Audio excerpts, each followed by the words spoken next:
welcome to the DanniStories live stream. I'm Dennis Cole. I'm making sure that I am actually live. And last Friday, we were talking about Fictionary, so I thought I would get on Fictionary and load a new manuscript, new to Fictionary, but I have my first draft of my NaNoWriMo manuscript, Not Just Any Orphan. So I'm going to show you how I can load that in. I am still on the free trial. I am going to go to Fictionary and I'm already logged in.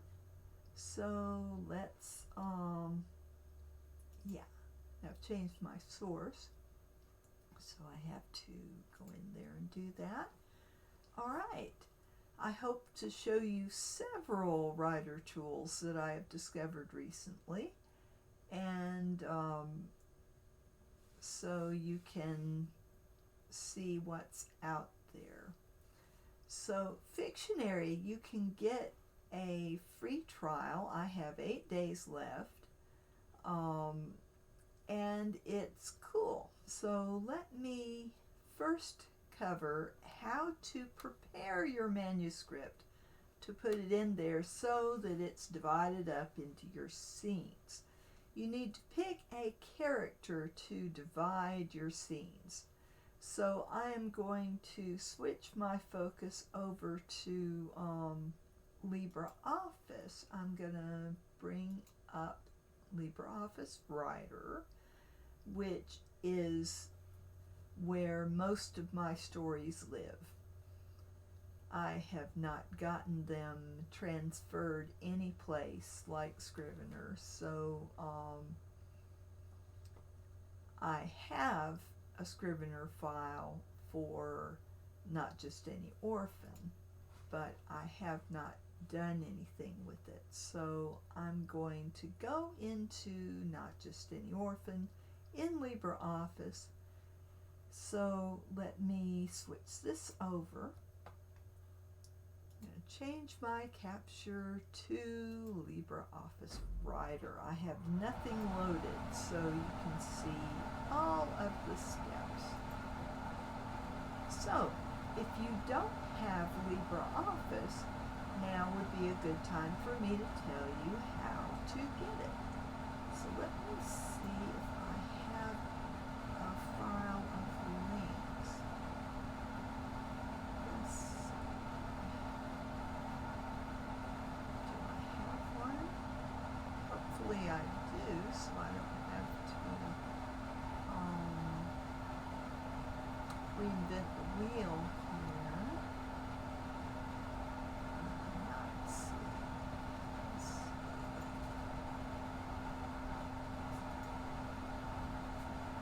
I have all this stuff about LibreOffice Base because I've been working on that.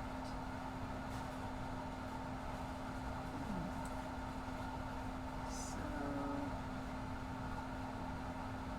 really, I don't have anything. Let's see. I thought for sure I did. All right. Let me look at my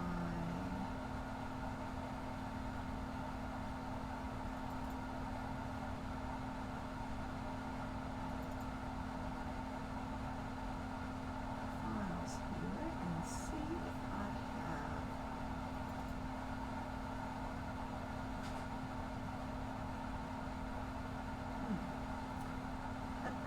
looks like I need to start a file of useful links because I have several of them.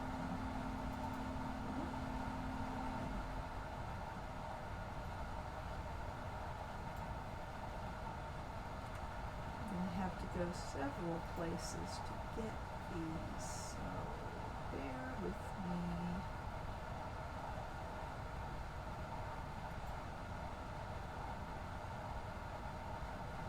I'm going to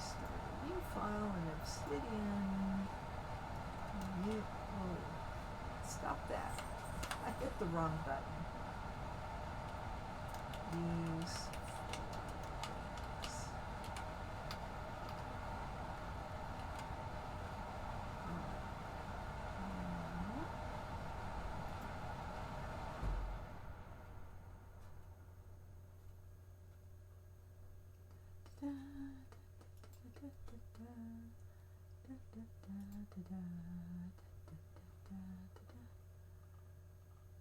Okay, maybe I have some in here.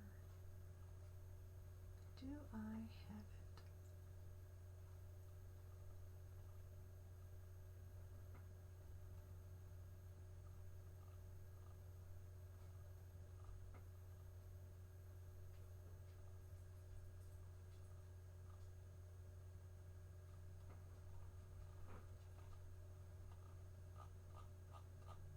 Well, I was up there and I went back to the top.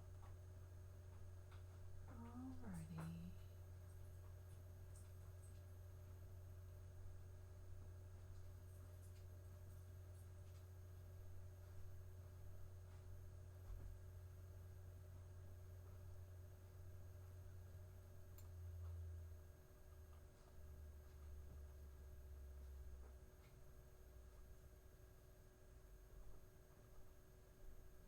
Well,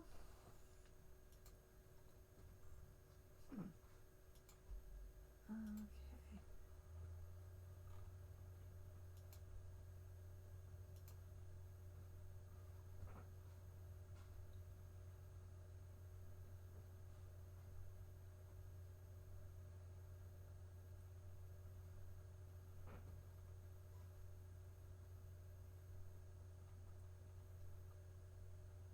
Okay, I have some notes. I'm looking through them to see if I have those links or if I'm going to have to just look them up.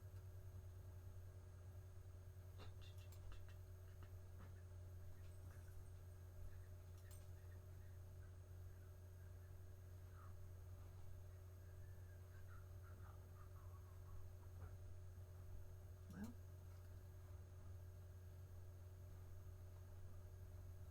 oh yes, Fictionary free trial. Okay, that. All right. I can put that link in here.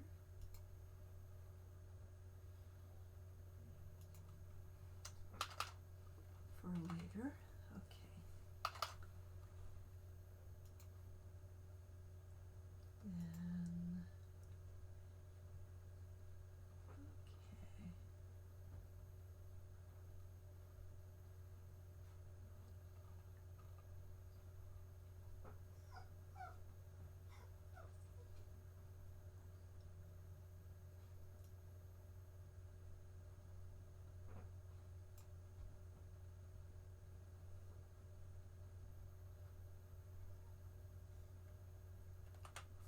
And there's the monthly NaNoWriMo social, which is where I found out about Fictionary in the first place. So I will make a note of that. Let's see. That was on the 27th. 28th, I got the free trial. Let's see.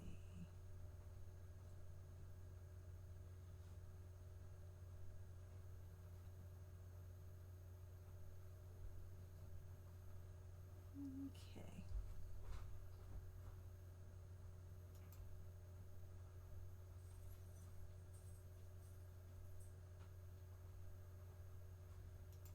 Alrighty, I don't have a file of handy links, which I need to start. So let me do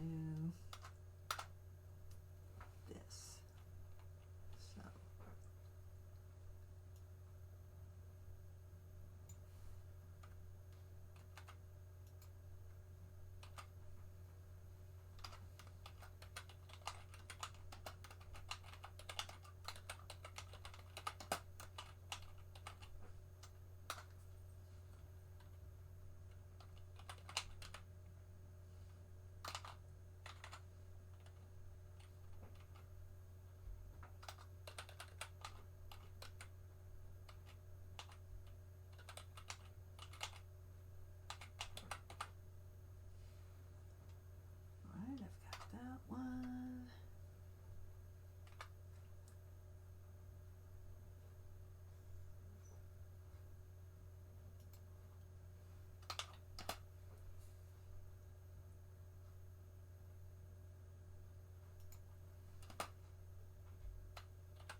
where you find out about that. Okay. That's where I found out about Fictionary.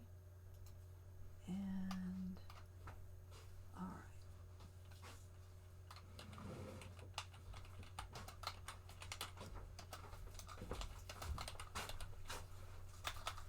Thank you.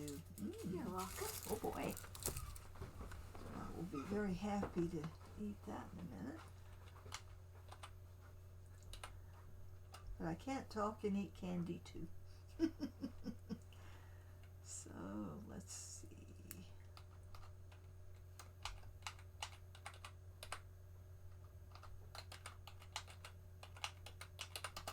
I am almost ready. I apologize for this delay.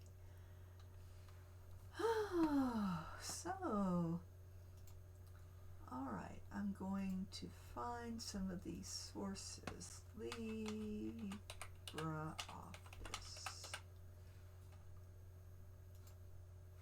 I'm making sure that this link is good. LibreOffice.org. Yes, that is the download. So I will put this, I don't know why it's in there twice, but yeah, that's where you get it. So I will put this in the chat. So in case you don't have LibreOffice, here is the link for LibreOffice download.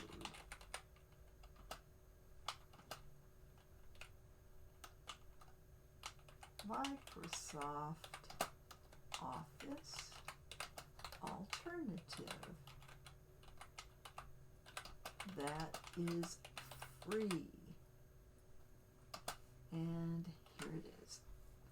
So I'm going to copy that to my useful links folder, and then I will have it next time.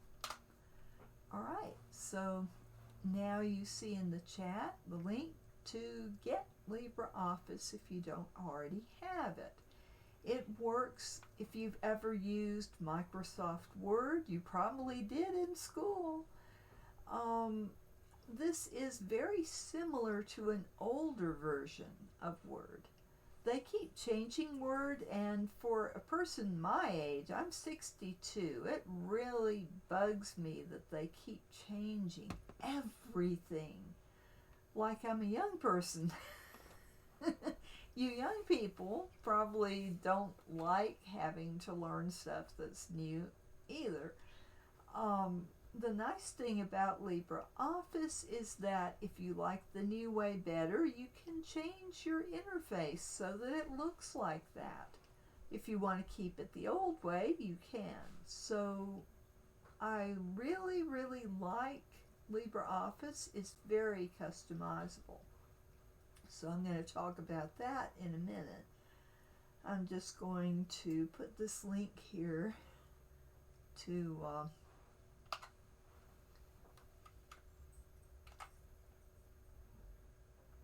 are you going to put it in my file? It shouldn't take that long to paste in, but it sometimes does. Okay. Now I have that. Now I also want to turn you on to National Novel Writing Month. And I'm going to put that into the chat as well. If you want to give a boost to your writing, you can do NaNoWriMo every year. And there are a couple of other opportunities coming up. One is in April to do the same thing. And this gets you to make a commitment to write 1,600, well, let's say 1,700 words a day for a month. And believe me, it is hard to do, but it's very fulfilling to be able to do that. And if you can't you know, if you've tried NaNoWriMo before and you didn't meet your goal, you have no reason to feel guilty or ashamed, because a goal is just a guideline. It is not something that you have to feel obligated to absolutely do every single word. That you write any in a day's time is wonderful. And to get into the habit of writing every day is one of the purposes for National Novel Writing Month. To spur you to take the plunge and say, all right, I'm going to write a novel. I'm going to write 50,000 words in a month. And if you set your goal for 1,700 words a day, whether or not you meet that goal, if you do get there, you will have 50,000 words. If you don't get there, you will have something. And I probably should include my handy-dandy list of word counts, but I will have to look for that one, and I don't want to make you wait any longer. But through doing NaNoWriMo, I found out about all these cool online places for writers. And one of them is the software that I'm about to show you. So first we're going to go into my, if I can find it, here we go. Close that. My screen is very cluttered. Okay, so I have a blank LibreOffice writer file here. I'm going to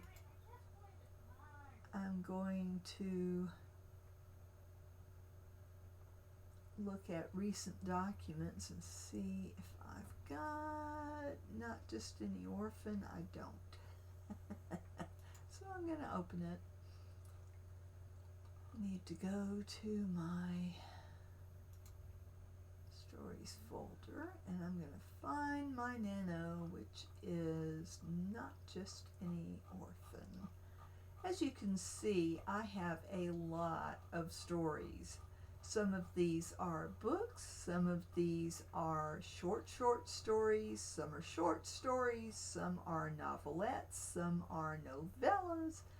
So I have all lengths, and if I look in the ends, I should see Not Just Any Orphan. Where is it? Oh, dear. Okay, where did I put it? Oh my. It should be there. What other directory would I have it in? All right.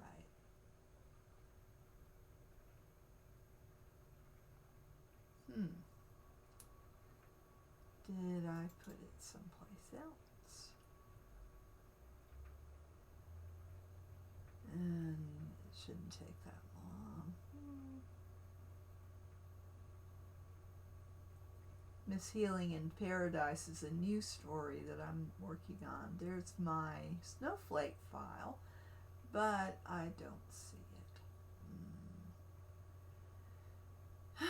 This is not going to be fun. Let's see. Well, let me try to find it manually here, because I know it should be in that folder. All right.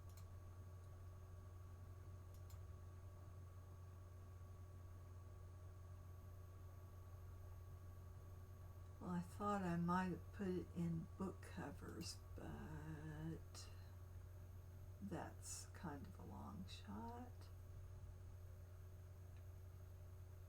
Oh, it's not there.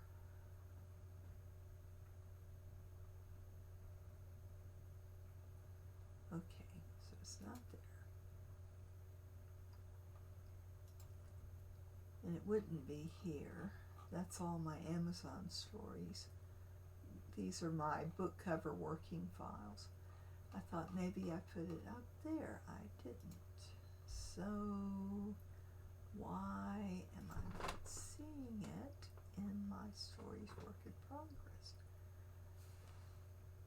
Okay, well, I wrote it.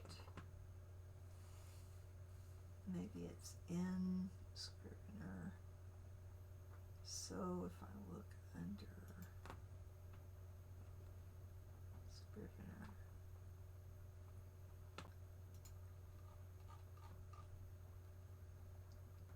let me get my act together.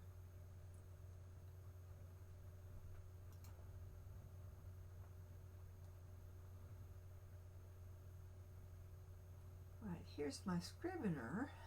So I guess I could just bring it up in Scrivener and then export it. I think I'll do that. So let's look at Scrivener. Oh, all these softwares. Hello, baby. My kitty is being sweet. She just sat in my lap. So I'm going to switch to, where is it? It's not there. It should be there. Well, that's shocking. Why isn't it there? Maybe it wasn't up yet. All right. Let me get the right project up.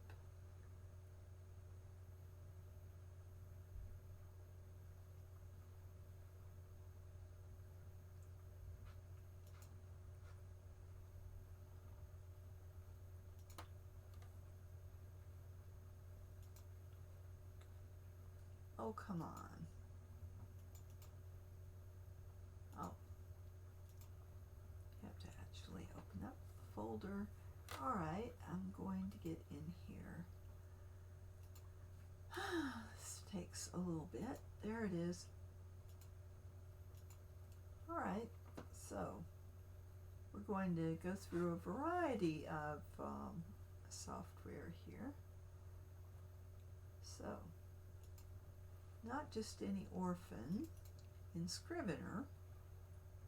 I have a lot of, I now have my brightly colored interface, which really makes me excited about writing.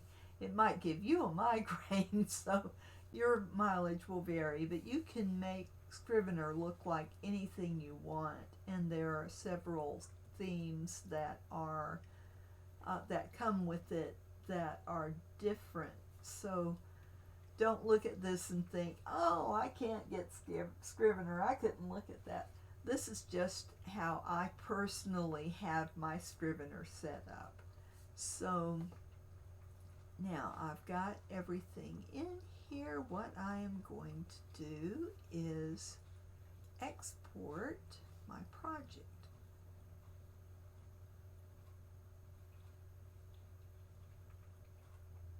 I'm going to compile is what I'm going to do. Compile is what you do. And I'm going to see if I can't,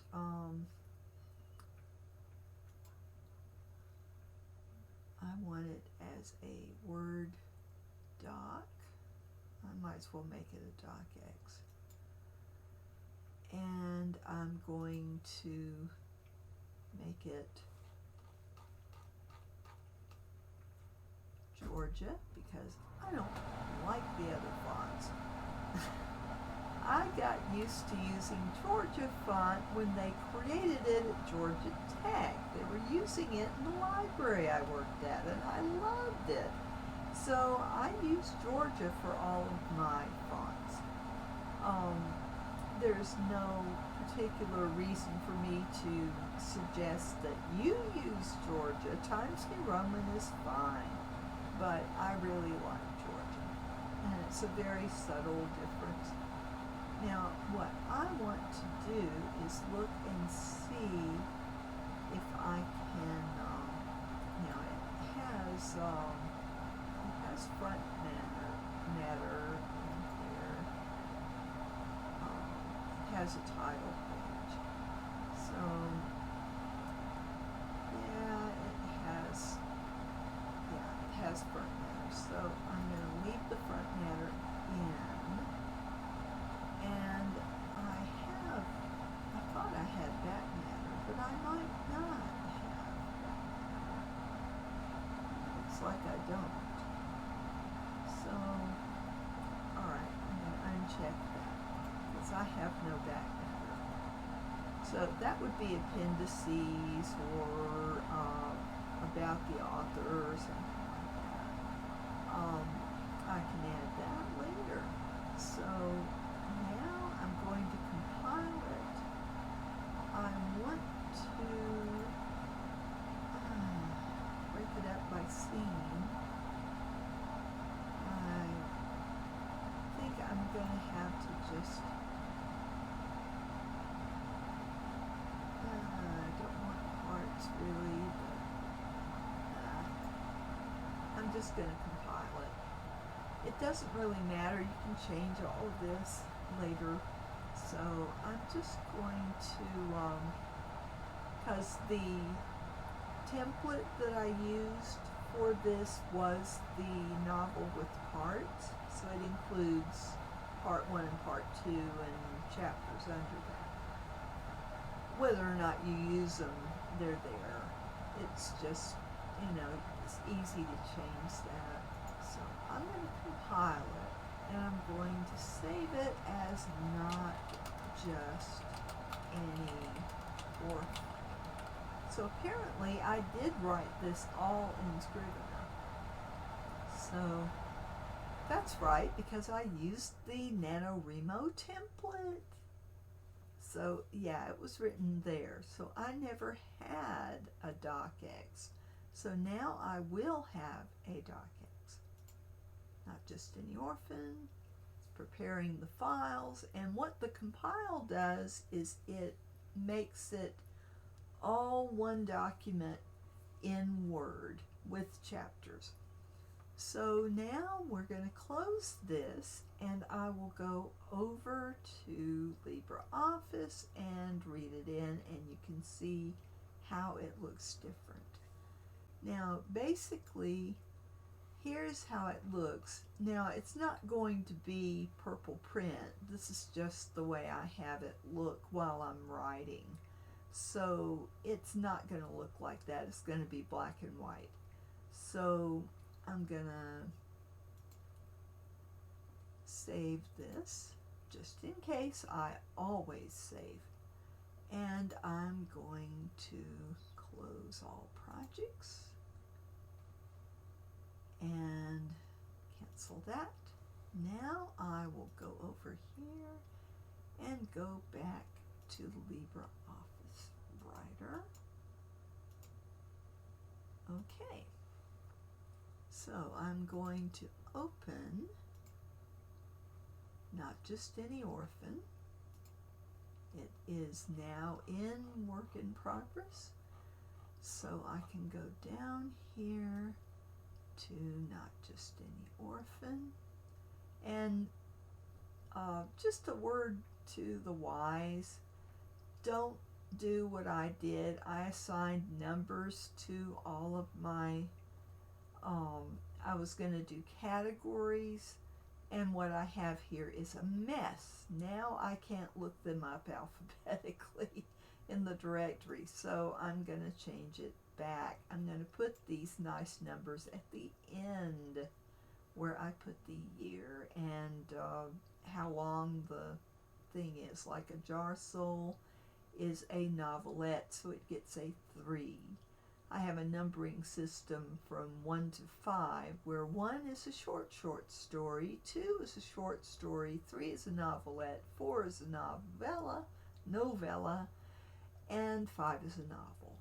So that way I can keep track of what length my stories are as I am looking for them. So if I want to edit a novel, I bring up a novel. If I want to edit a short story, I get a short story, depending on how much time I have. So now I'm going to go to Not N-O, not just any orphan. And there it is. I'm gonna open it up. And here it is. Now here's the default format that, why does it have Danny? Because my Windows does this bad thing. It makes whatever name you signed up for your Microsoft account, it just uses the first 5 letters. I hate that. My name is Dennis, not Danny. Anyway, I'm going to take all this out because I am not submitting it. I am just, I do want the word count. And I have 50,300 words. So I'm going to go through here and I'm going to, this is one scene. Let's see, she's hiking to her apartment. This is character introduction. So, all right, she goes up there. So,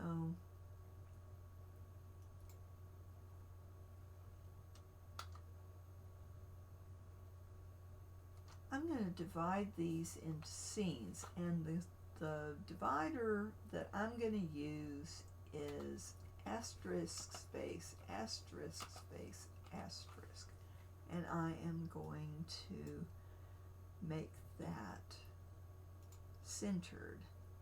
And now I'm going to Control C to copy that to the clipboard because I'm going to be using that a lot. So I'm going to, every time there's a change of scene and characters, well, I should clarify that.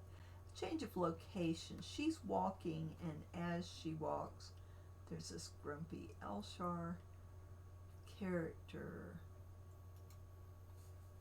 So I'm gonna put that there. This is another of those.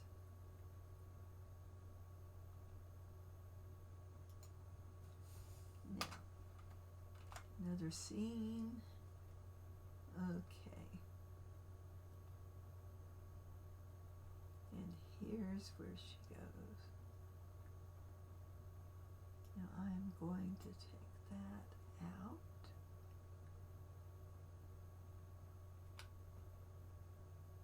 Do I want to consider that a separate scene? Not really. Okay.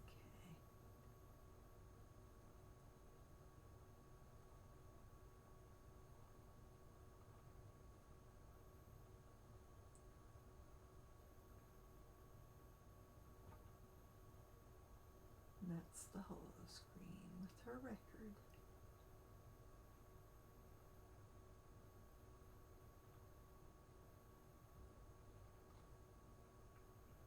So I'm going to make this a separate scene because she's reacting to the first one. So, all right.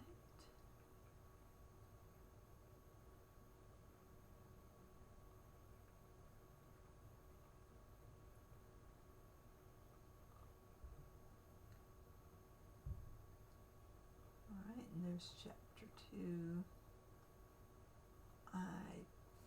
Do I need to mark that? Probably.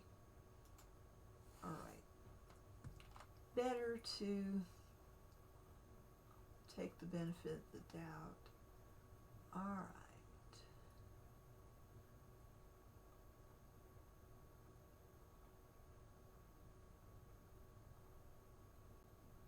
So that's there.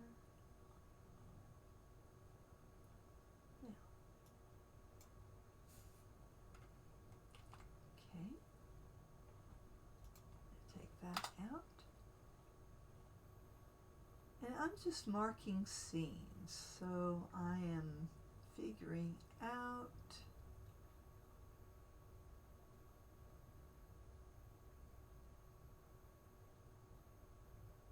where to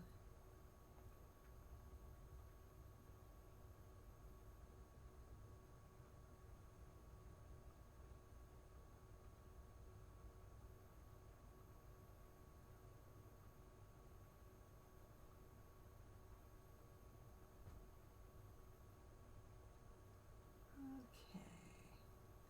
So I'm just going to go through and mark these scenes.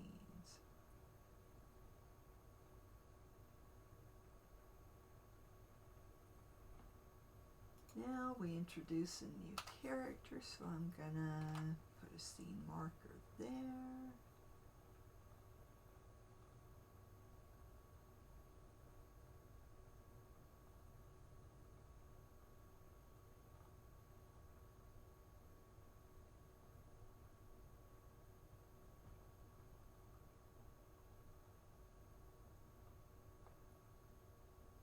Okay, I don't know why all that is there, but that's going to be another scene because we meet some new people. Okay. Anytime today, my computer keeps stopping. It's like, I probably have all these programs open, and that's why. Okay.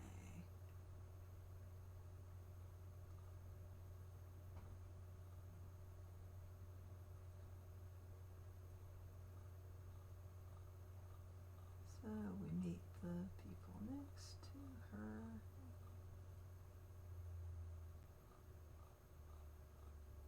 Okay, I'm gonna blink. All right.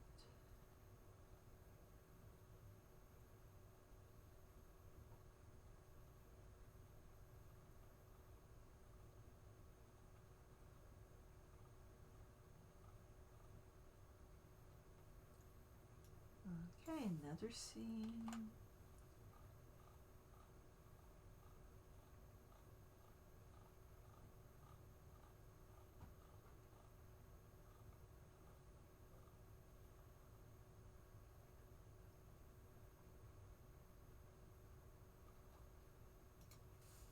That should probably be its own scene.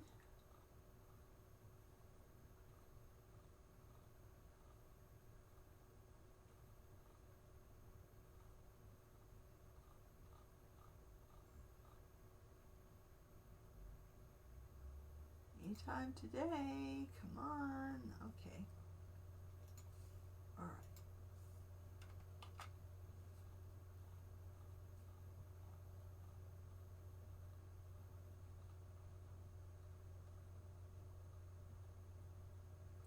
And how do I know when to split the scene? If there's a change of location or change of characters or time passes, things like that. And I got that straight from Fictionary.com. So I'm still learning about this, so if you don't agree where I'm splitting these scenes, you can do what you want to with yours. So let's see.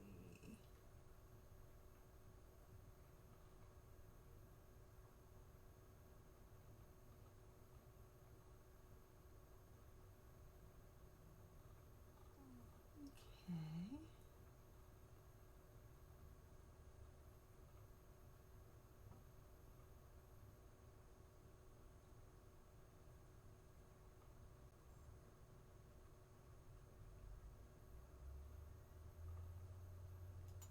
And Nanny changed the subject, so I'm going to put one there.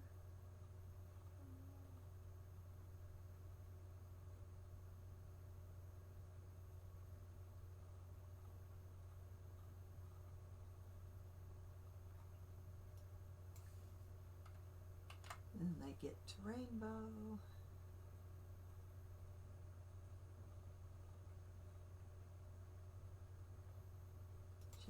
character.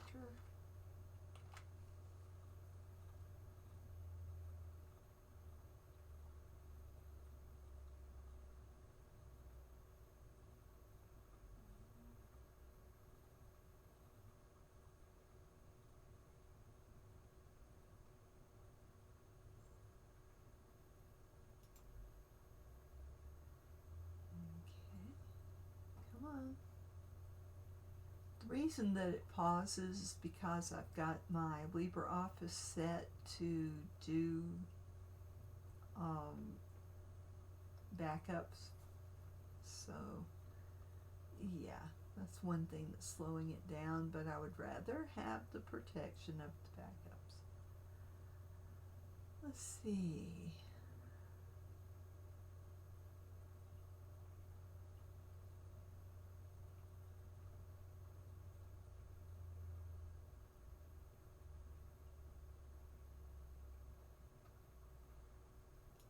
And the Emperor wants to talk to her, so not the Emperor. He's First Galaxy Minister now. Okay. Okay.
I might split it there.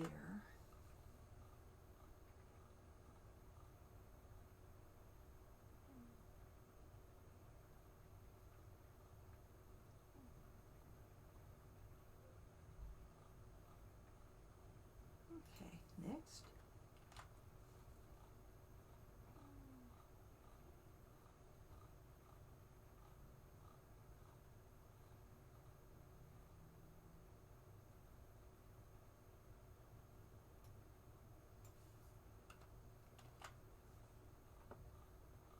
Okay.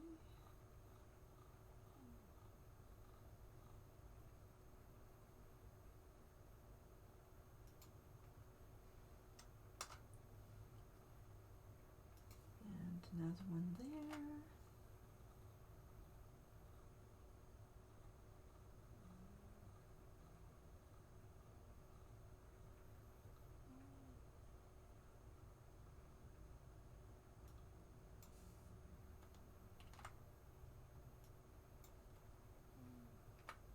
Okay.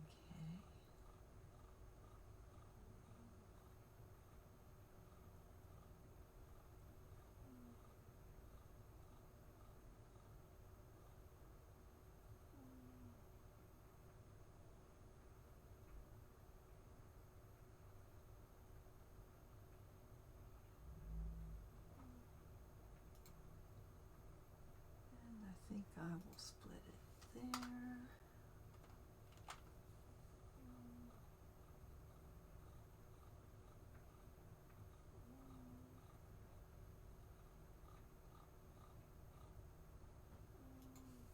And there.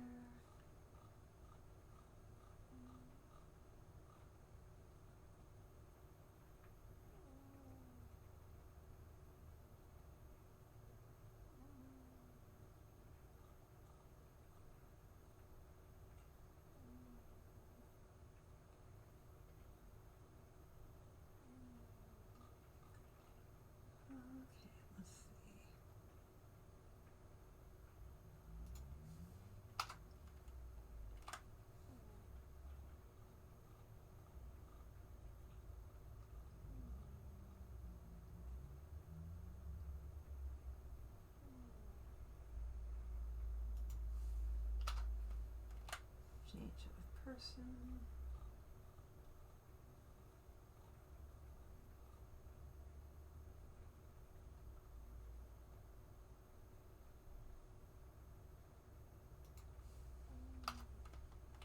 Change person again.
Through.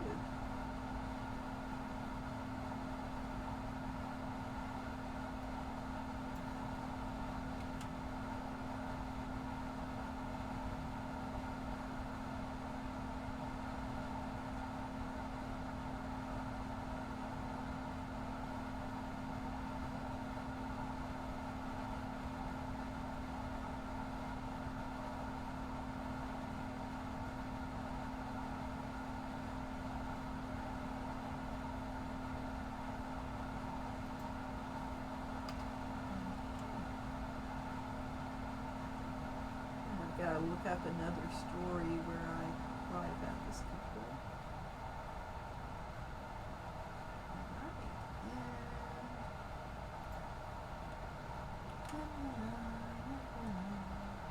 We're getting there.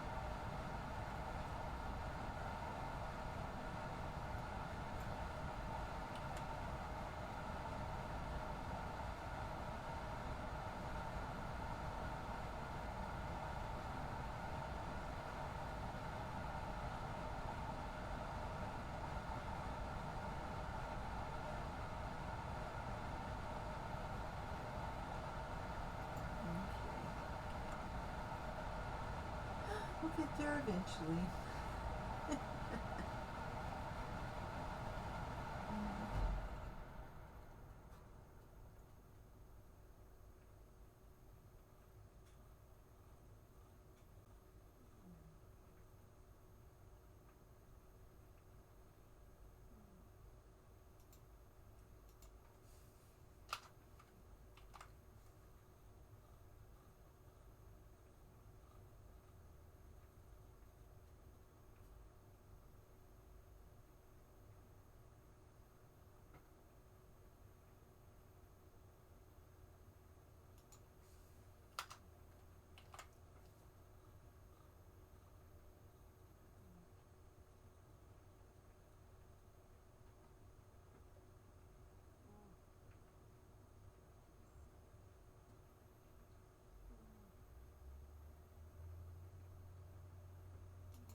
place.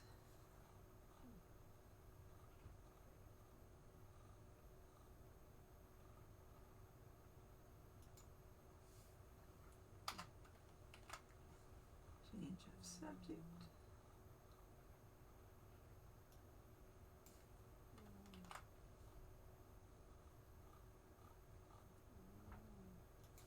And of course, some of these are going to be too short, but that's all right, because later I will fix it.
Okay. Boink.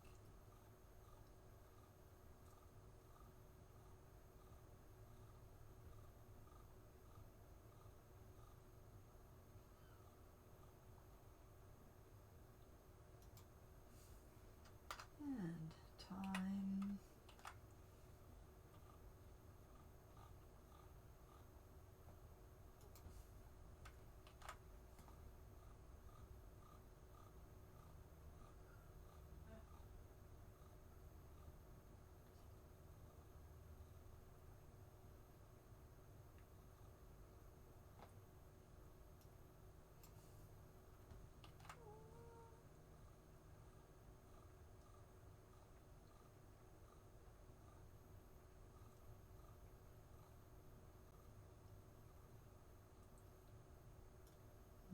Okay. Getting there.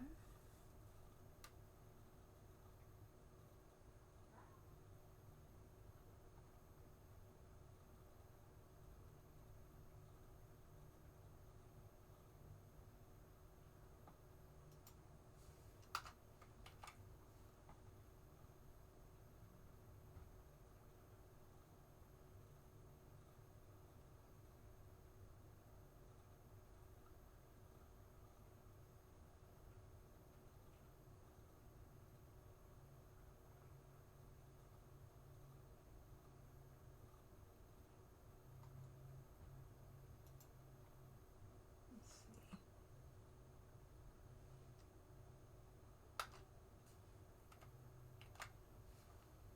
That's a change. Oh, excuse me. Itchy eyes is part of allergies. Okay.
Okay, I'm just gonna, all right.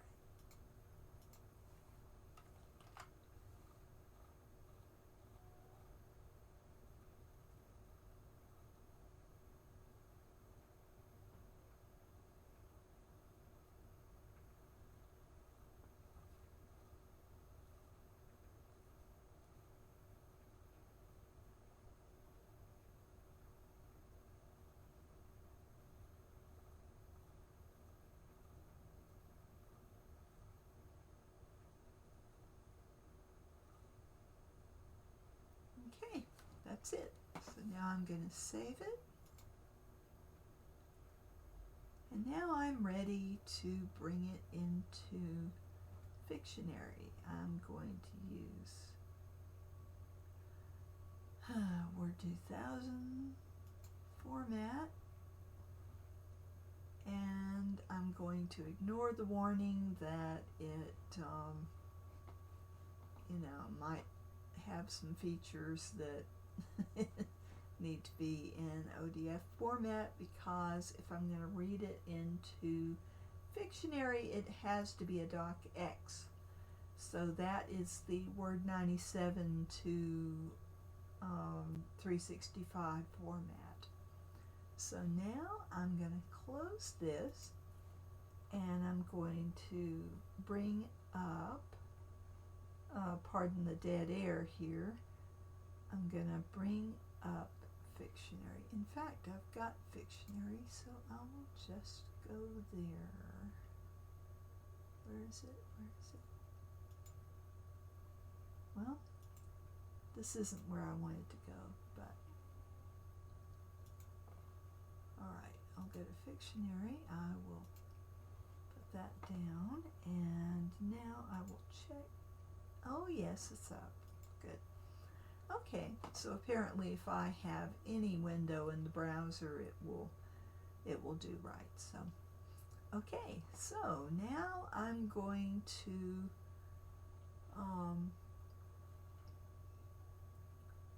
okay, there's export, there's re-import manuscript. Now I want to import a new one, but I think this will work. So, ooh, no. I'm supposed to be able to have 3 in the free trial. So how do I do this? Let's see.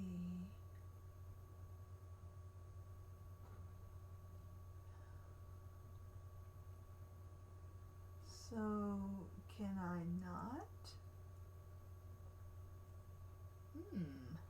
This is sad.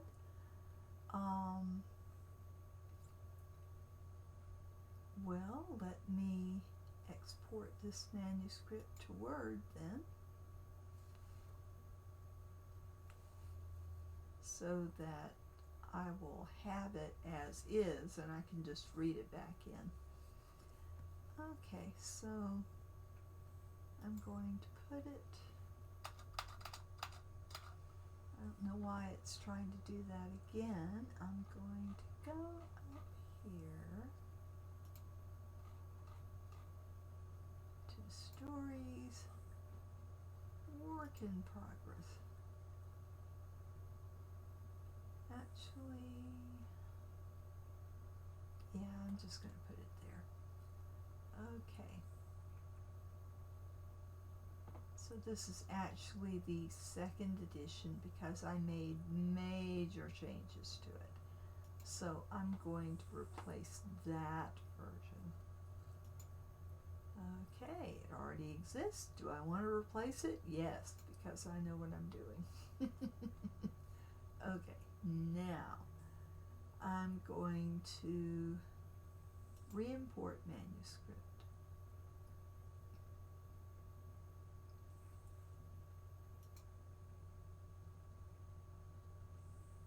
I'm going to import, let's see,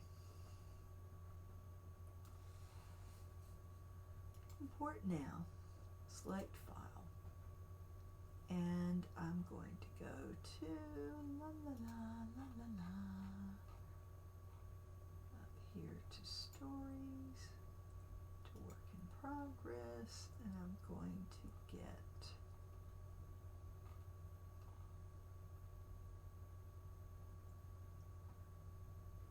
oh, it's only showing me the docx's, that's why. So Not Just Any Orphan, open, next. Each chapter begins with the word chapter. All right.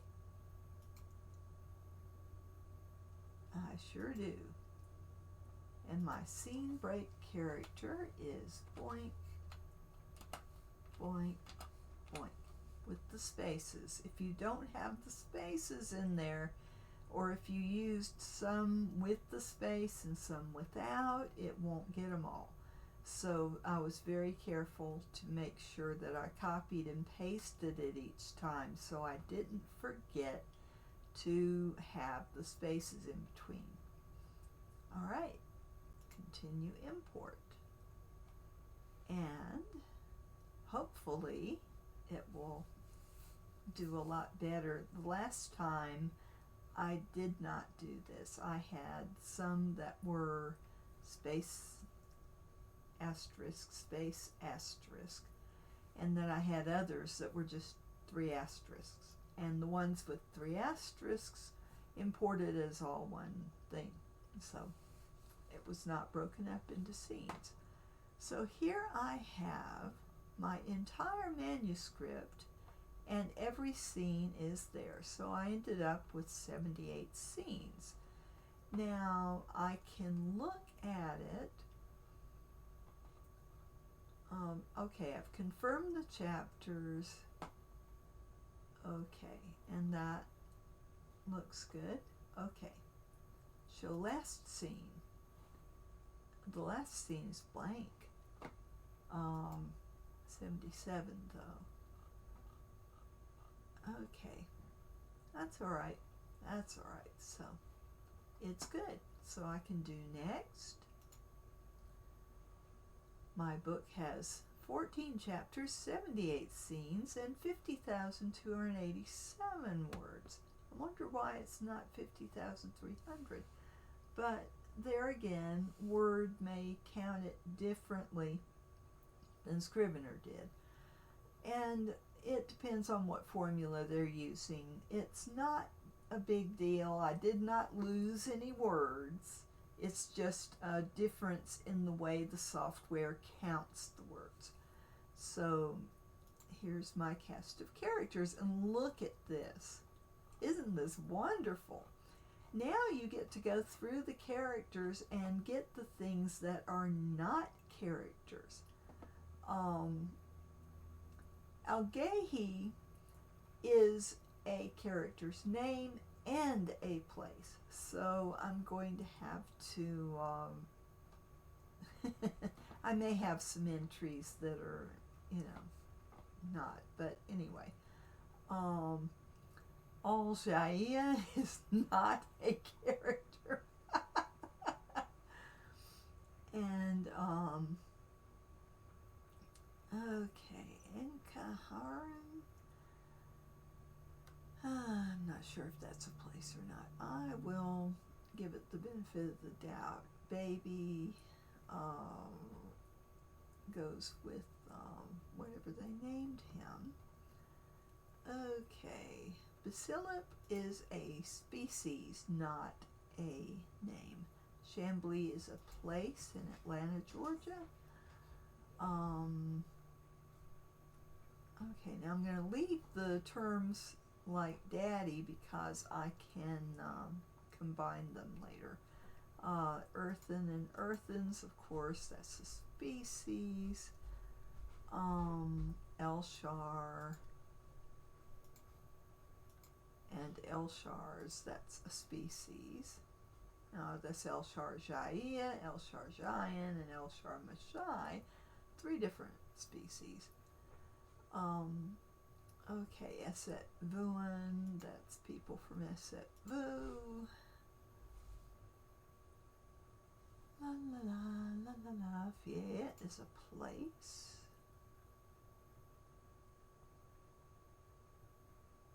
Hede takeaway is medicine. Let's see.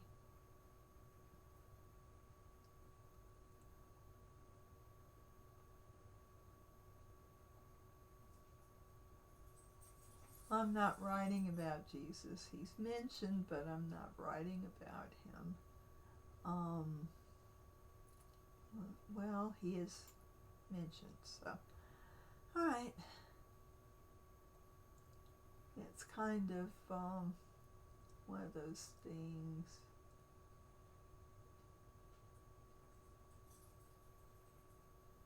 Alright.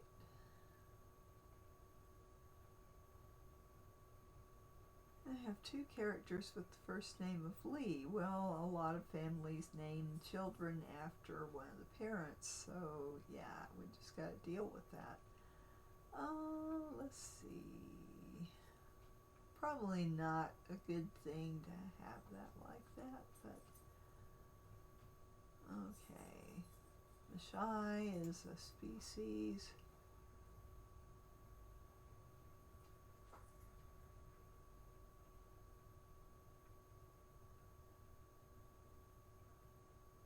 Like I spelled the same name differently. I'll have to catch that.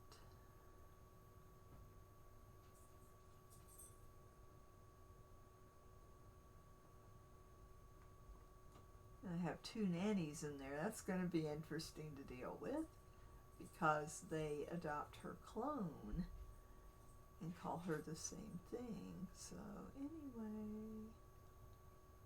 Olapai is a game. Okapachu is a place.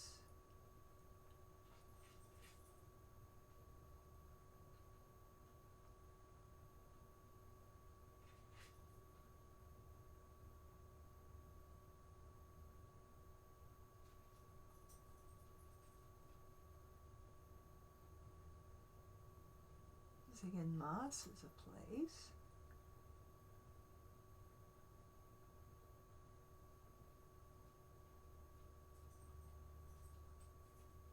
Thordy and Thordies is a place.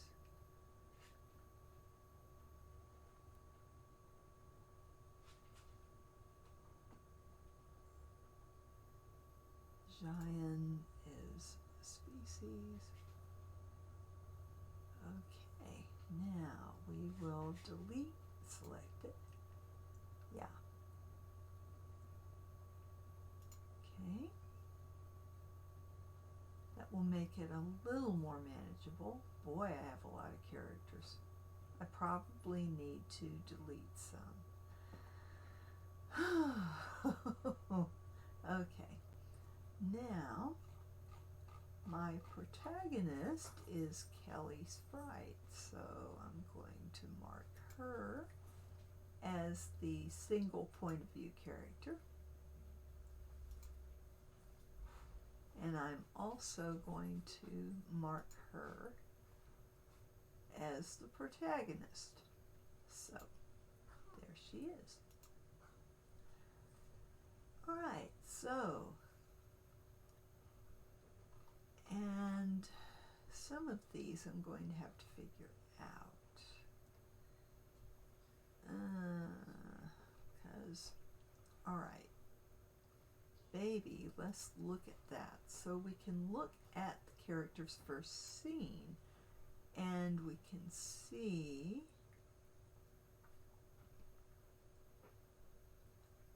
what baby. Oh,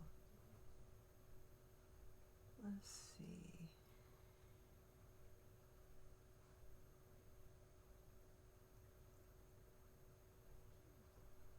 Oh, okay. The baby is the one that's going to be the last scene, so yeah. Okay. I need to go to the last scene and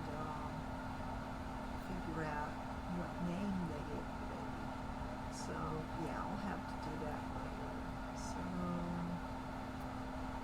let's see.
Stephen's right. Let's look at his first scene.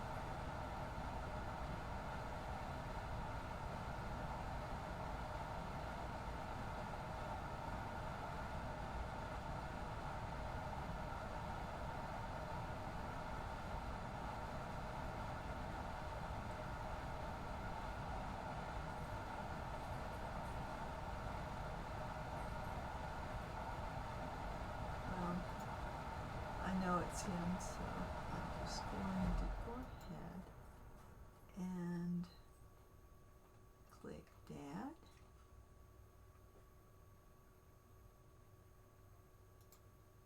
And merge selected characters. Stephen Sprite, merge. Alright. Now, let's go to the next one, Daddy. So we're gonna view characters first scene.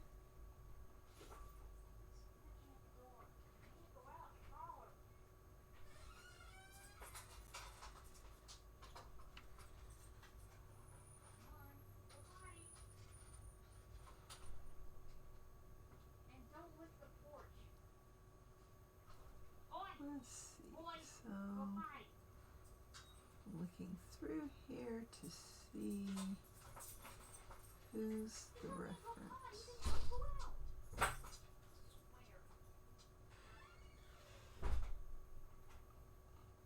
Well,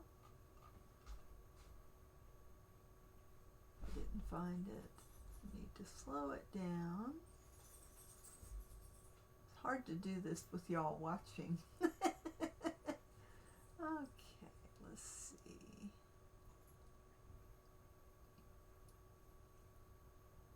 Okay, that is him. So let's see. Her daddy, which of the Lees is the dad? Oh, which of the Lees is the dad?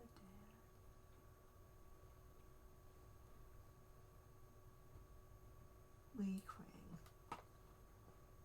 And I'm probably massacring his name because I went on a site for Chinese names. Yeah, it's him. So I can't merge. Well, because I haven't got it selected. Now I can merge. All right. There we go. Okay. So now we look at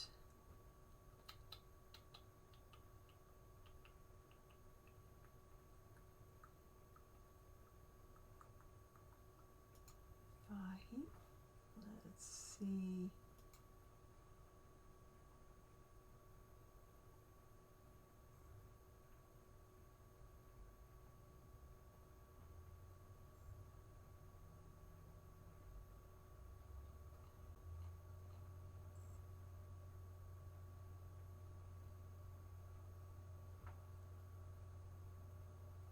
Yeah, that's Annie Pa.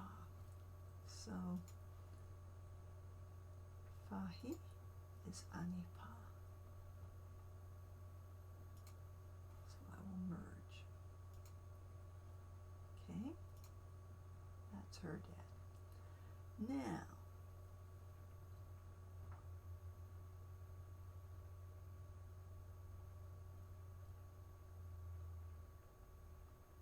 father. See which father?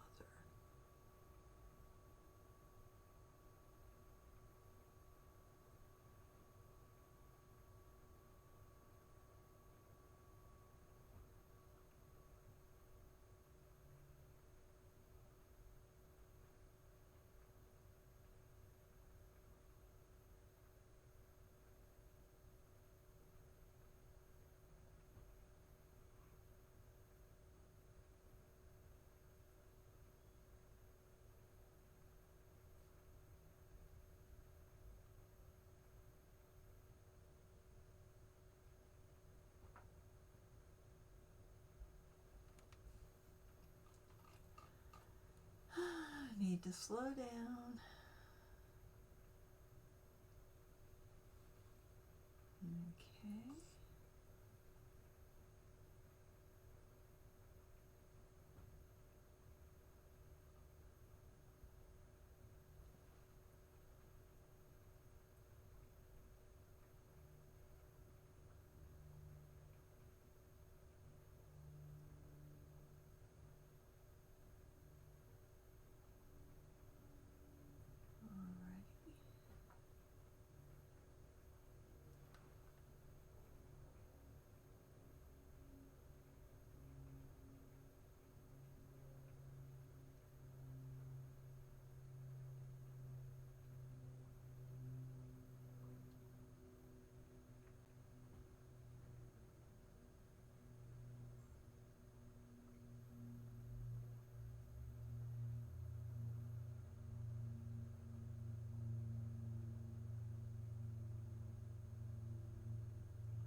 Okay, Li Huang.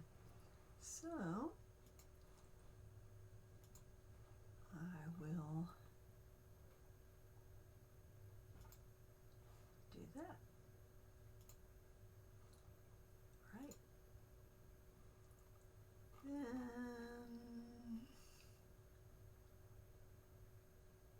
that gets rid of all of the pronouns. Or, well, not pronouns, but words for, okay. Now, let's see. King Jermachet, do I also have a Jermachet? Yes, I do. So I'll merge that. And his first name is Jermachet. He doesn't have a last name, he's Cheyenne. So, all right. Now,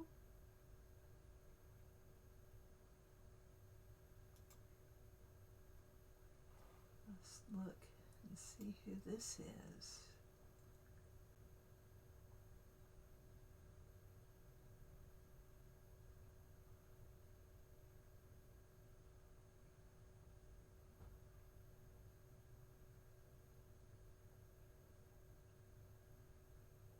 Oh, it's a mispronunciation of her name. Okay. Yeah. All right, so that and Kelly are the same person, so I will merge. Yeah. Okay, she has a middle name. I can't remember what it is, but I could have put that in there.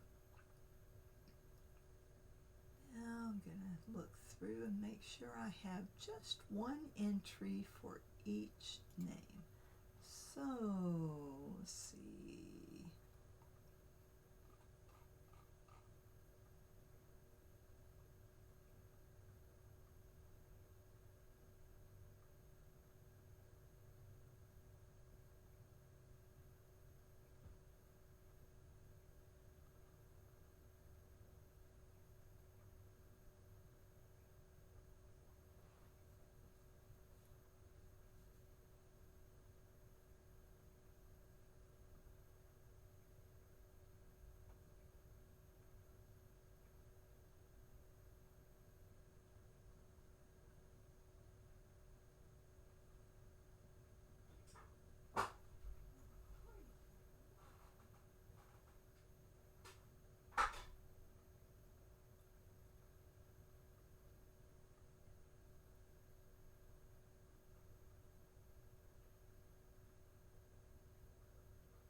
Okay, that's Mrs. Sprite. So, what was her name?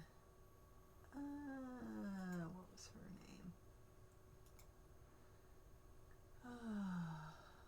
Okay.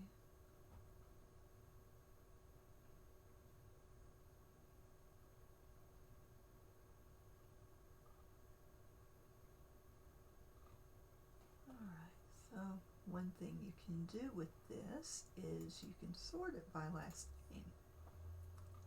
So I can look for all of the sprites.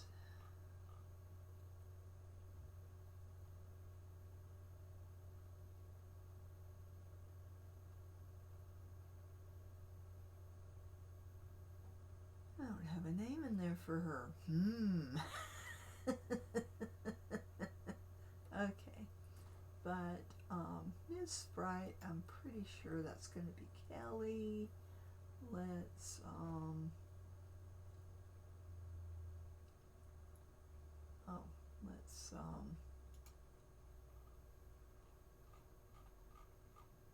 uncheck that and go to Ms. Sprite. Let's look at the first scene.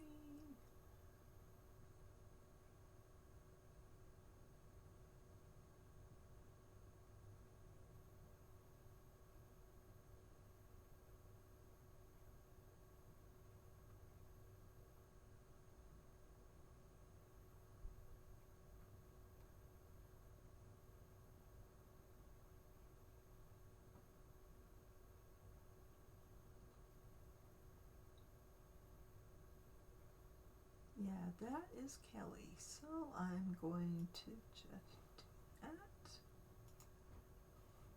Oh, come on. And merge them. Okay. So now, Serafina is a place. We're going to delete that. Okay. So, make sure that I don't have any more probs in there.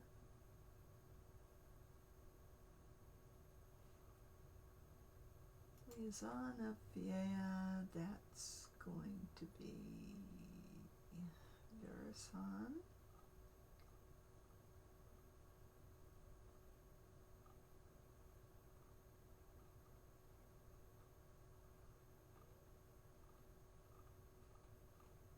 So I need to do that so I can find it. Oh.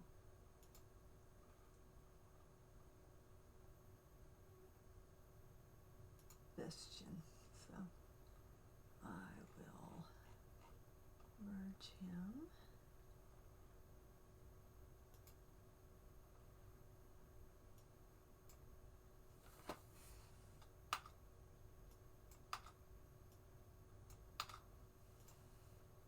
Make sure I spell it right.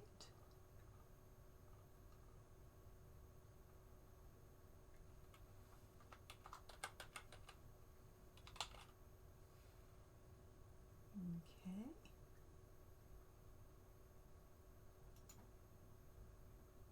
All right, and who else has a title?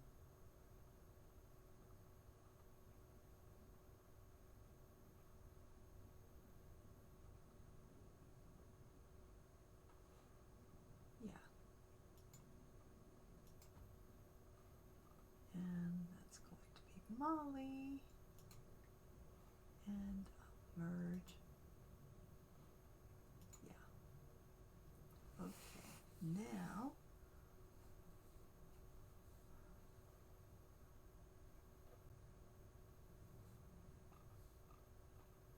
I don't know how I'm going to handle the two nannies because there are two of them.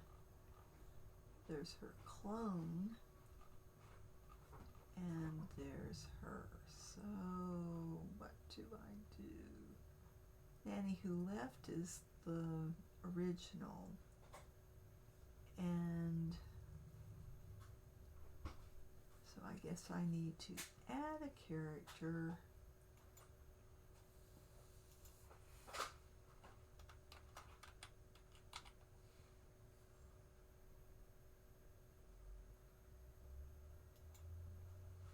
Clone.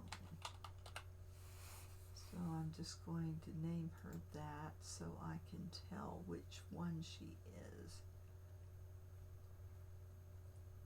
And I'm gonna not have her the nanny who left.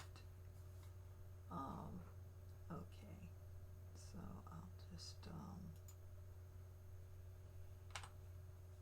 put that in brackets. All right, that will do it. Now that makes it 120 characters. That's too many. But a lot of them are just in and out. So I'm going to save this. Now, I'm done for now. Okay, now I can look at my story arc. And of course I have not marked these. So the first thing I need to do is go into my story and figure out what is the inciting event, what is plot point 1, what's the middle, what's plot point 2, climax, and then the end. So I need to mark these. So Fictionary gives you a very easy way to do this. I can go into Evaluate, and I am going to, I need to name the scenes, but really what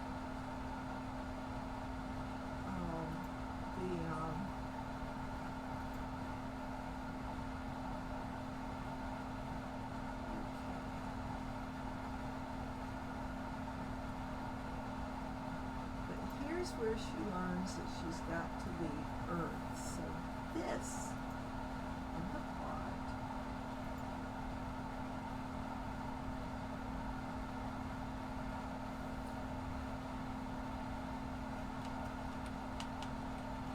Ellie has to leave Earth.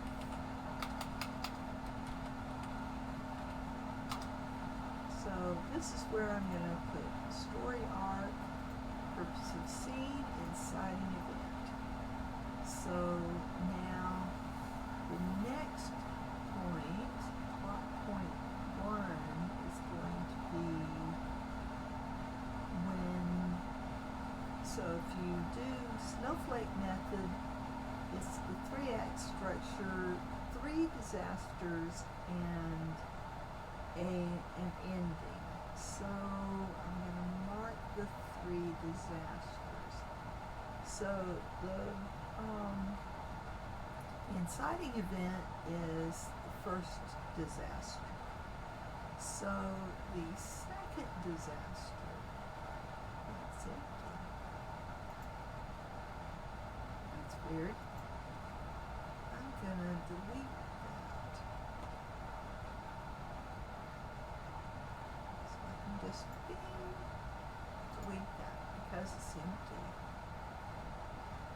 Okay, so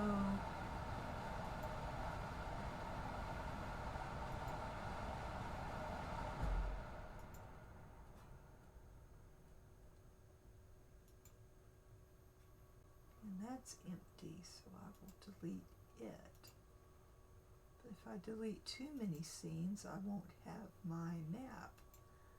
Let's see.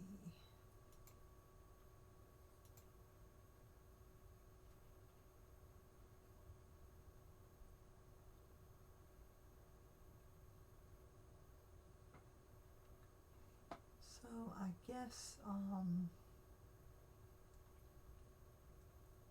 scene 12 here could be my second disaster. So the plot point or middle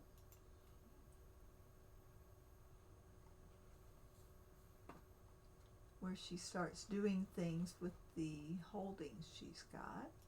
Then I'll go, I'm going to leave these empty scenes because if I don't, it will be too short.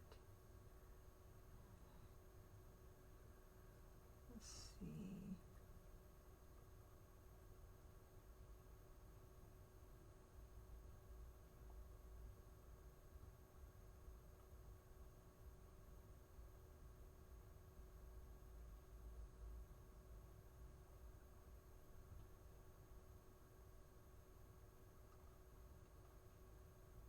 This is more of it. Okay. Then we go. Okay.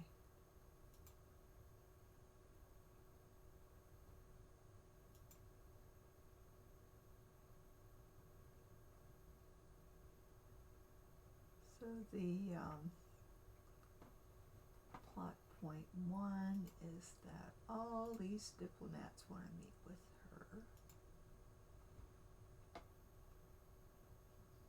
I may change that later. Then, in fact, I'm going to change it.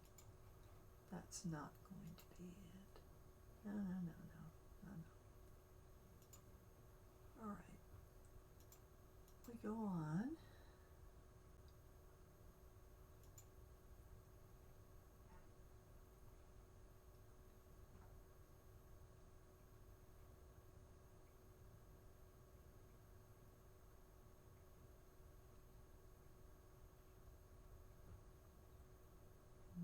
Okay. Then it goes. Let's see.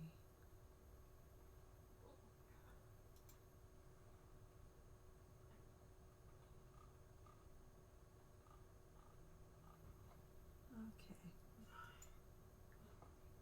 This is going to be plot point 1. Oh.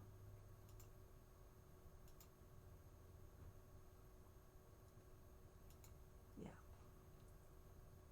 Okay.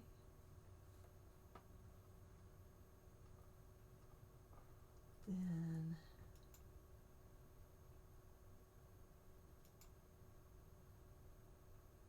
okay, plot point 2 is going to be down here.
I'm looking for a particular scene.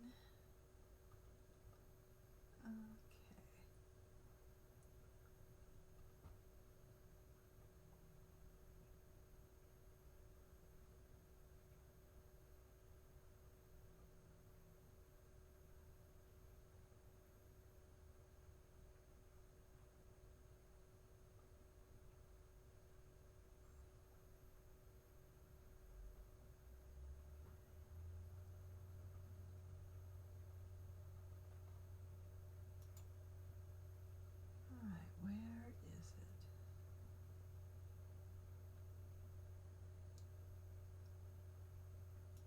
not there.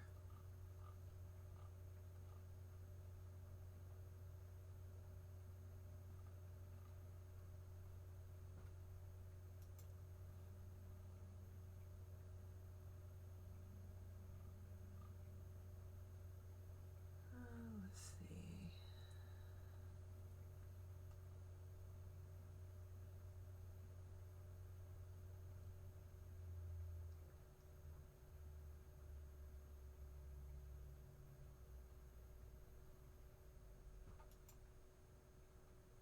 So where was it?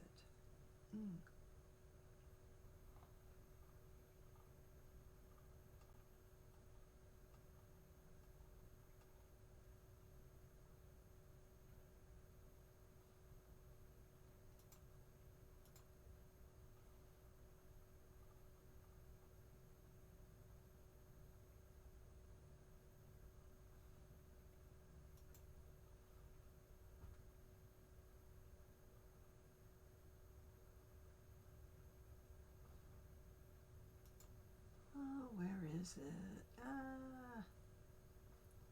Somewhere in here is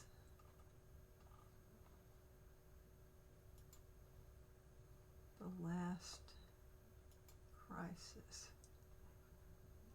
If I can find it.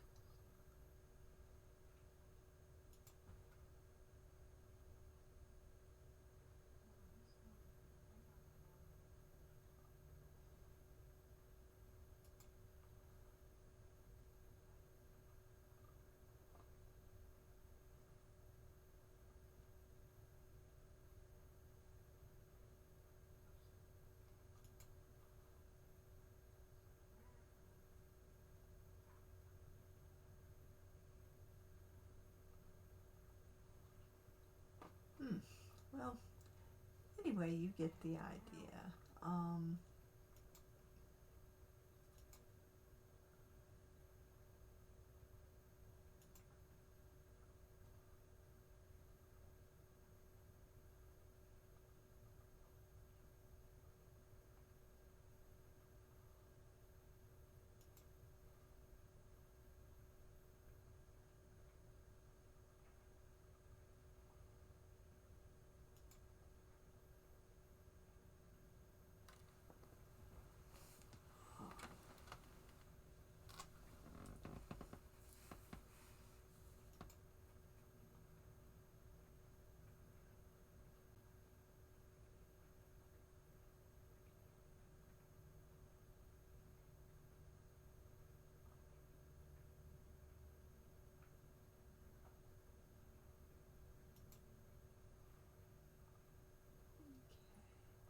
I need to find it so I can show you what this is going to look like. Let's see.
Okay,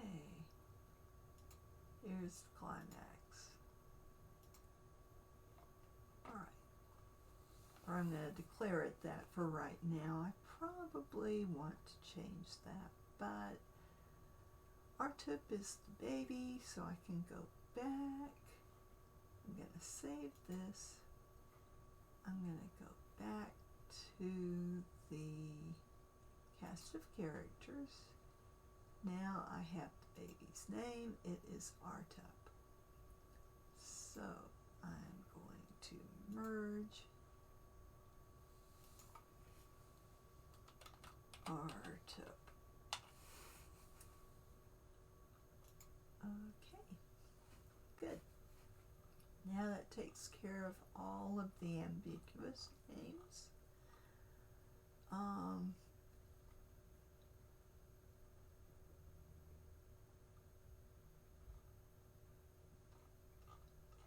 Okay, good, good. Okay, and I forgot that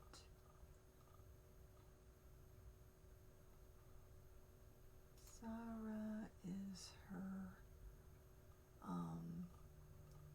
other name, so Gretchen, Sarah and Gretchen are the same.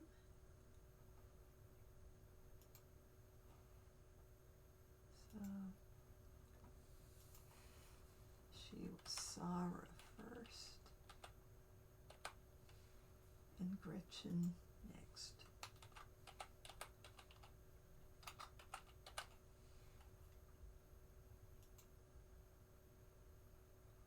And what's her last name? Uh-oh.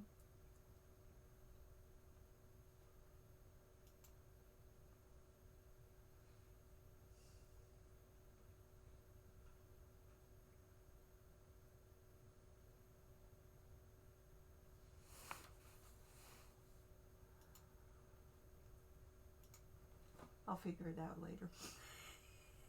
Okay. All right, now what I wanted to show you is plot insights. Now I haven't got my purposes of scenes done yet, but the overview, the story arc, that's what I wanted to show you. Okay, it will need some work, but here I've got the inciting incident is pretty close to where it should be, but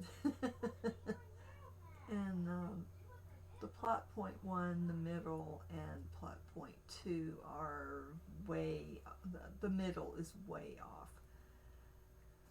But plot point 2 is not bad, and the climax is exactly where it should be. So I've got a lot of work to do, but as you can see, this is pretty neat to be able to visualize this.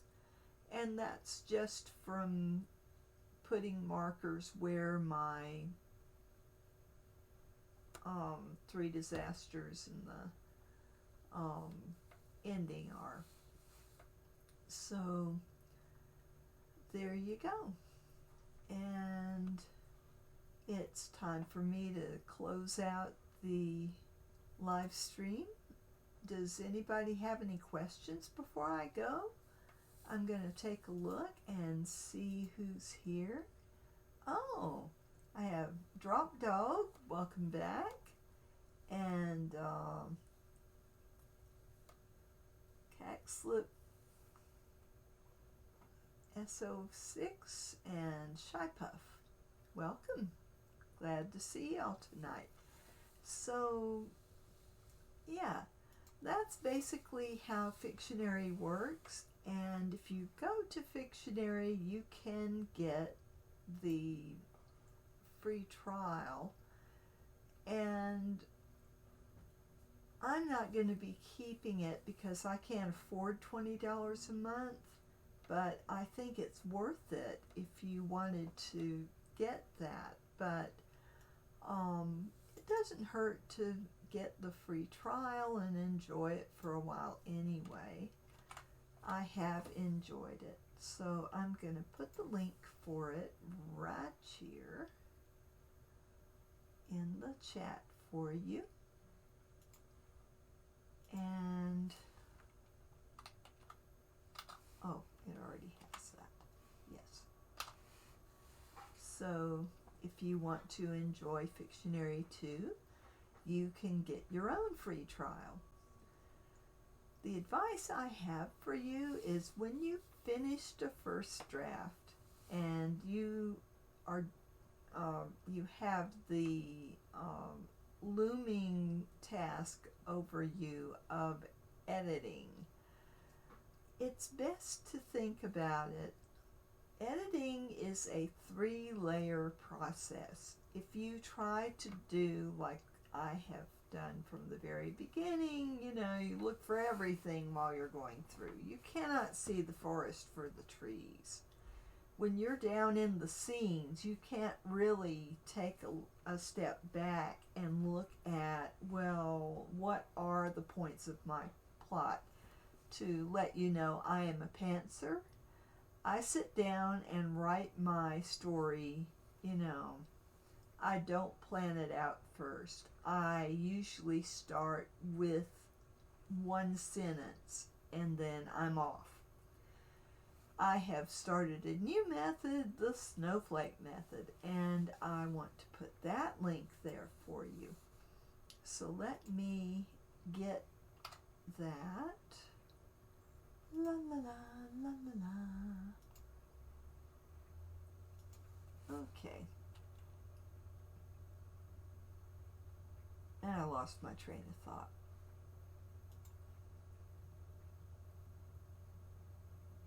Snowflake Method.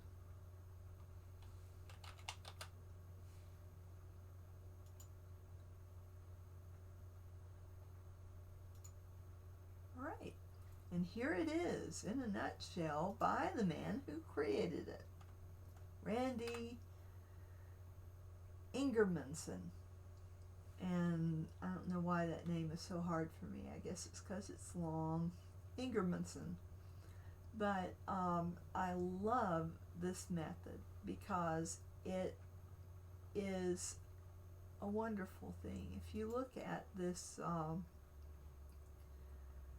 you start with a triangle, you make each side of the triangle a triangle, you make each side of this figure a triangle, and you get that, and then you do the same thing and you do that. So that's how he says is a good way to design a novel, and I really like it. The beauty of the Snowflake method is you can do it after the fact. You can go back after you've written your novel by the seat of your pants, and you can edit it with the Snowflake method, which is what I am doing right now. So it definitely works for that, and I will put this link here. Let me copy it to my handy list so I will have it. And if you buy his book, you can get his Snowflake Pro software for free.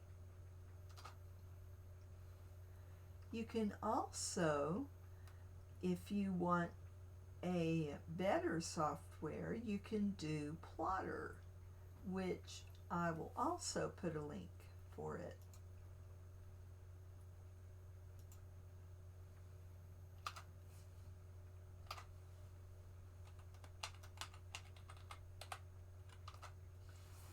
And Plotter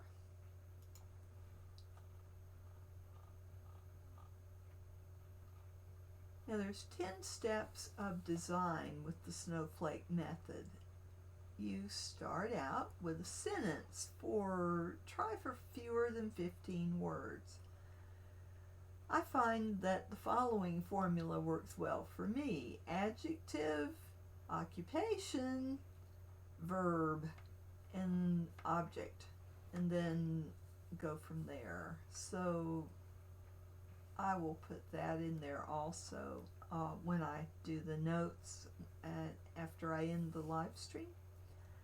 But basically, the Snowflake method is a top-down method of looking at creating a story. So if you are going to create a story from scratch, it's a lot easier to use the Snowflake method than to just sit down and write it. You will do a lot of work writing out your characters and doing character summaries first. And you also start with that one sentence and expand it to 5 sentences. And then you take each of those 5 sentences and expand them to paragraphs.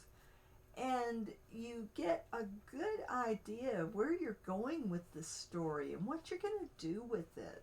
It's a wonderful method. And after the fact, you can go back, read your story, and do the Snowflake method with it and see if everything fits and see if you've got paragraphs that you can just plug in there. And he also has a really wonderful article on writing the perfect scene, the large scale structure and the small scale structure. And so you've got scene and sequel, which comes from Dwight Swain, where you've got, in the scene, you've got the goal, the conflict, and the disaster, and the sequel has the reaction, the dilemma, and the decision. And I will put this in there too, because your story, however long or short it is made of scenes. And you will probably have several scenes in a chapter, if you're talking about bits of chapters, scenes. But here, this guy has named it scene, which is where the action happens, and the sequel, where the reaction to what action was in the previous scene happens. And if you think of it that way, it is easy to write your stuff where it leads from one scene, a scene to a sequel, to a scene, to a sequel, to a scene, to a sequel. It just keeps going that way. And it's really a neat way to look at writing. You break it down into the nuts and bolts you can break it into steps and make it doable.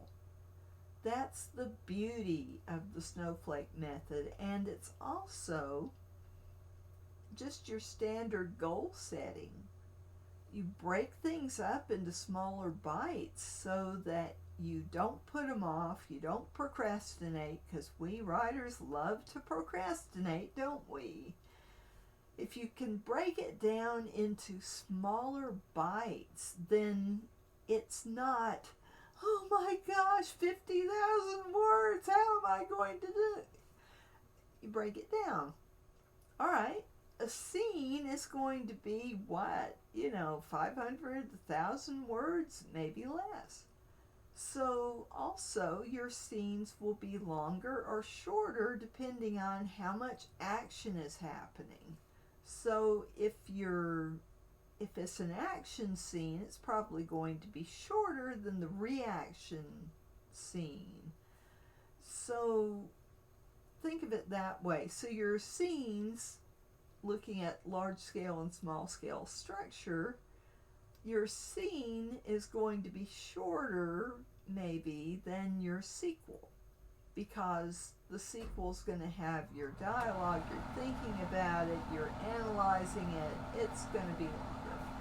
So if you just think about your novel as parts of a whole, where the whole is your novel, and you break it up into a beginning, that's Act 1, a middle, that's Act 2, and an end, that's Act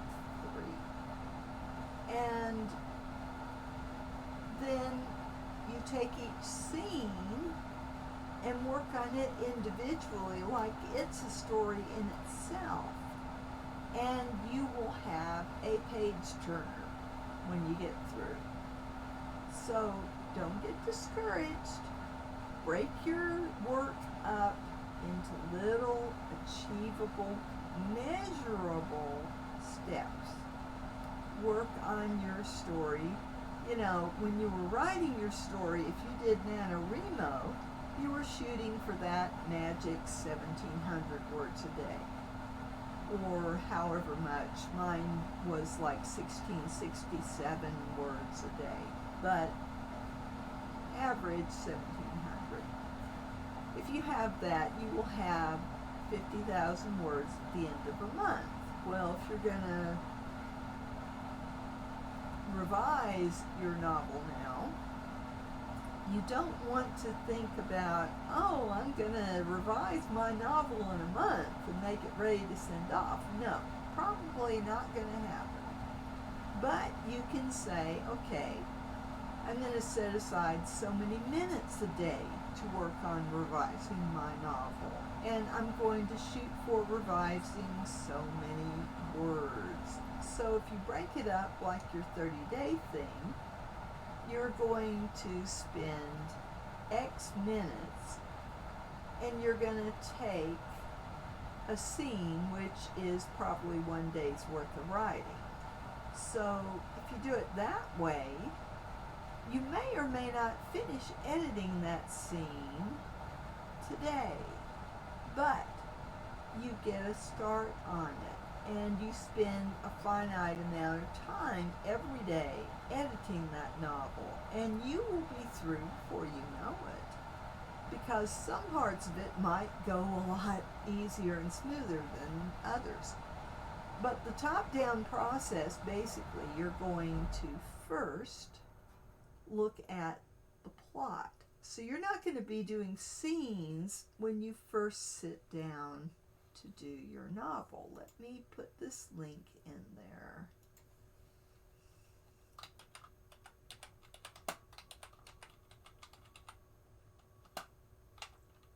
After you have done the story editing part. All right. I'm going to save that to my little file. Okay, so I can give this to you again. And I was going to show you Plotter. So let me stop in the middle and go. All right. So if you bought an earlier version of Snowflake Pro, or you own a copy of this book, then you can get Snowflake Pro for free. And I did, and I've been using it, and I really like it. But another option is Plotter. And let me go over here to plotter.com. And so I'm going to get this link for you and put it in. Basically, the story behind this is that the Snowflake guy looked at Plotter and he said, "Ooh, this is better than what I did with Snowflake Pro. I wonder if I can convince them to put Snowflake Method as part of their methods that people can choose from." And they went for it. So Plotter is what Snowflake Pro kind of morphed into. It was developed, well, not really morphed into, because it wasn't the Snowflake guy's product, but they added everything that was in Snowflake Pro into it. And I liked it so much, I bought it. So I will put that link as well. So there's the scene editing stuff, and Plotter, which is a software that I will use next time we meet. So until then, don't get discouraged. Think about, I'm going to leave it on Fictionary so that you can see my lovely chart there. Very messed up, but this is the first time I've read it in. Yours may or may not look like that. It may be all over the place, but you're going to fix it, so you know. So I'm very excited to show you Plotter next time, which I am using for my revision process. So you know, my time was not wasted with Fictionary. It's a very good product, but I tend not to like subscription services, period.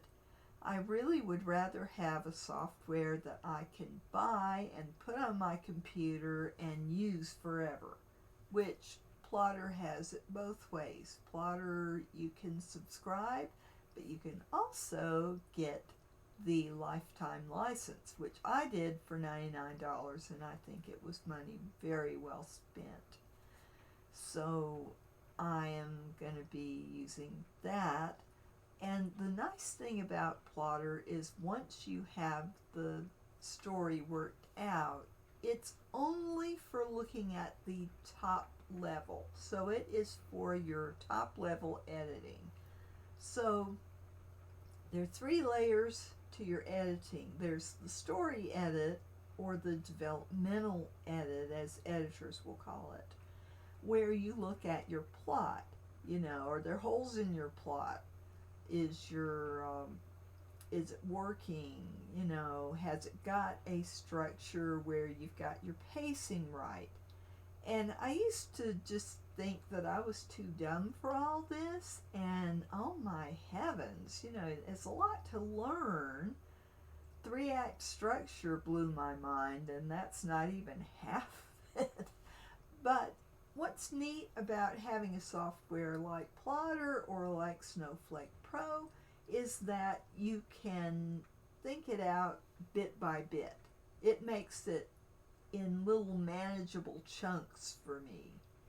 So Snowflake Method really saved my writing. I wish I had discovered it 20 years ago when I started sending things off to publishers, but better late than never, right? You're probably younger than me, and I am very happy to share this with you. So I'm hoping that my little foray into Fictionary.com has given you some ideas.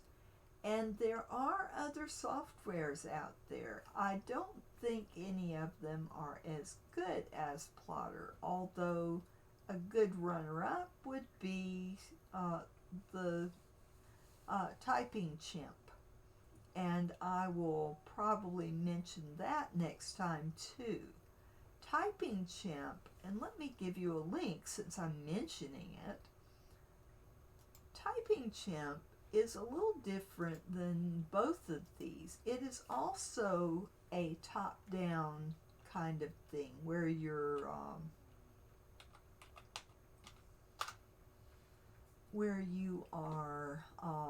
this is a suite.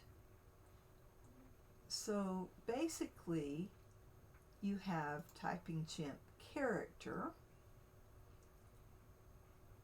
which you create your characters in there.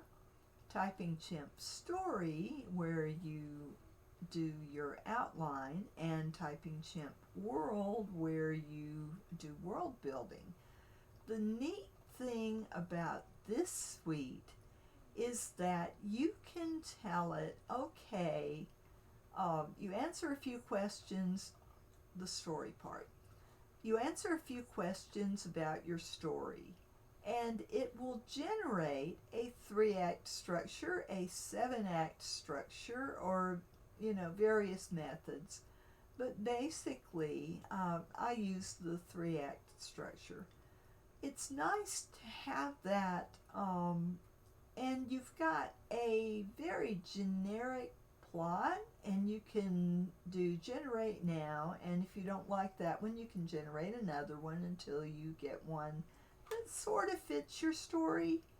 Then you have a framework to start with, which Plotter does not give you. Snowflake Pro gives you, but it doesn't lay out the 3-act structure. So,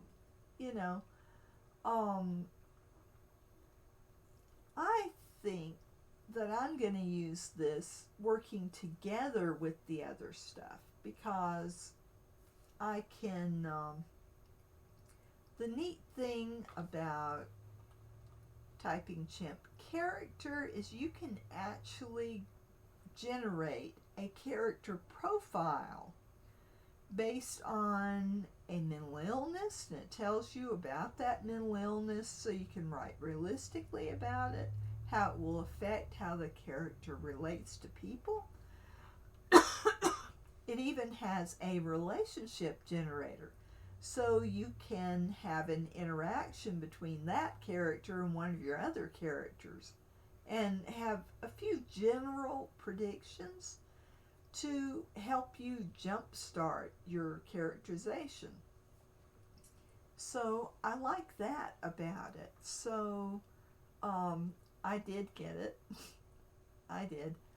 And the story will generate a plot structure for you, as I said. And the world helps you to do a world structure. Even if you're writing a romance, you're on planet Earth, you are in a town or city, you have locations within that. You can map all these out in Chimp World. So, it just gives you a little more structure than Plotter does. Plotter just asks you questions and you answer them, basically. But it doesn't give you a structure to work from. The nice thing about this is Typing Chimp can read software profiles. So you can, if you started in Snowflake Pro, you can read it into Typing Chimp and work things out in there. Then you can export it to a Word file or a Scrivener file, and then you can use Plotter to pull it in from a Word file, and you can work on it. Plotter can also read the Snowflake Pro file format. So very nice that you can use all these tools, and then when you get your framework sorted out, then you can pull it into Scrivener or into LibreOffice and work on it there. And I highly recommend Scrivener because you can have everything on little index cards. You can swap things around easily if you decide that an event has to happen later in your story or earlier in your story. You can just swap things around very easily. But for actually writing your story, you're gonna need either LibreOffice or Scrivener, because you can do it in Typing Chimp, you can do it in Plotter, but basically you still need a word processor to do what a word processor does. But the extra layer from Snowflake Pro or Plotter, or add in Typing Chimp if you want some framework for that. You can take all these together and then plug it into Scrivener, and you've got a leg up from where you were. So now I've gone into all those other softwares, but I'm going to be concentrating on Plotter next time. So until then, try not to get discouraged about your writing. There is help out there, and it's nice that there are these softwares that throw in a little dash of artificial intelligence to help you see your work in a different light, which is part of the reasoning in the What Now document from NaNoWriMo. Looking at your novel a different way when you're trying to revise. So this goes into it. You don't have to buy any of these softwares, just sit down and write. But anything that can give you a bit of an advantage can help you to get your writing revision done faster. It's still a long process. It does not have to be painful. It can be enjoyable. I am trying to convince myself of that. But writing is so much fun. Revision, I am trying to enjoy the process. But it's really nice to be able to get my story outlined, and I love working with the characters. I love doing character sheets. I love thinking about, well, what if, it really, the character is what is going to sell your story if you're looking to sell. If you're looking to just write for your own enjoyment, it doesn't really matter, does it? As long as you enjoy reading it. But for those of us that want to share our stories, it's nice to try to make them as good as they can be. And these are just some tools that I am using right now to make some sense of the revision process and get my revisions done. So I can update my my 80th Scientist novel, which really needs a major rewrite, and I'm trying to make it a lot better. So that second edition, when I get that all gussied up and ready to re-upload to Kindle, will be a lot better with what I've learned. Not Just Any Orphan needs to be revised, so that's my that's going to be going on during this month too. And new stories, they're going to sit on the back burner for a while. So that's how I'm doing it. That's my letting you have a glimpse into my writing life. I hope you enjoyed it, and I enjoyed it. And I am sorry for missing Monday. I just totally had some things going on, but I should be here Friday, and I will have some more ideas for you using Plotter. So have fun, and if you're revising your novel, be nice to yourself, because really, be nice to yourself. It's easier if you can break it up. Remember those 3 levels of editing. First, you look at the plot. Then you look at the scenes. And that final edit is the easiest of all. That's just where you go through, look at grammar, look at spelling, you know, the dumb stuff, the proofreading stuff. Proofreading is by and far, it's tedious, but it's the easiest part.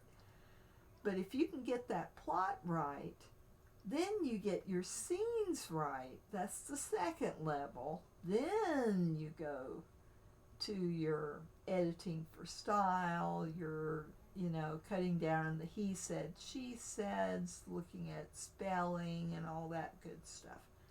And then you're done, and you can think about publishing your novel. So I wish you good luck in that process. And until Friday, concentrate on what you can do. Just push that can't do list to the side, because you're only one person and you deserve to treat yourself as you would treat somebody else in this situation. Don't have 2 sets of rules, one for you and one for everybody else. You need to be nice to you. Break it down into small steps, and it will be much happier editing. Okay? Have a good night, and I will see you Friday. Good night. Going to turn off my live stream now. Bye. End